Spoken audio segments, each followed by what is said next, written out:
About in last night's double fatal shooting at a popular student living complex in Columbia, the coroner calling it a murder-suicide, saying Brandon Early shot and killed Dimony Green and then shot himself at the Copper Beach Apartments. The 20-year-old Green was a criminal justice major at USC. This case is another unfortunate example of the domestic violence epidemic in this state. Watch Fox's Tara Pettit talking to victims advocates today who say laws need to change in South Carolina.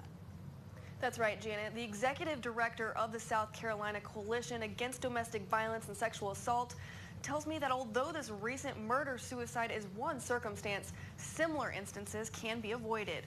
With South Carolina ranked second in the nation in the rate of women killed by men, she says the law needs change so that protection is extended to relationships of all kinds.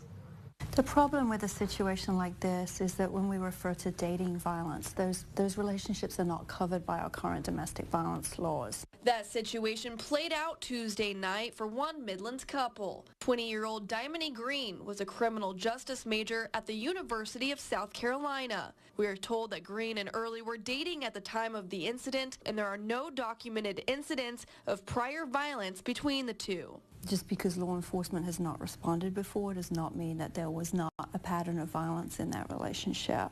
Sarah Barber, executive director for the South Carolina Coalition Against Domestic Violence and Sexual Assault, says it's very common for domestic violence to be hidden behind closed doors. And although we do not know if that was the case between Early and Green, Barber says the state's domestic violence law doesn't make things easy for victims. To be covered by a domestic violence law, you have to either be a spouse, former spouse, live together, or have a child together. Barber says laws for domestic violence have more severe penalties than those for regular assault and battery laws. Victims who are not covered by domestic violence laws are not able to obtain orders of protection. This holds people who are dating less accountable for their actions. And Barber says the dynamics of dating violence are the same as violence between a married couple, and they should be treated the same way. Protection should be extended to people who may not meet the statutory definition of our domestic violence laws.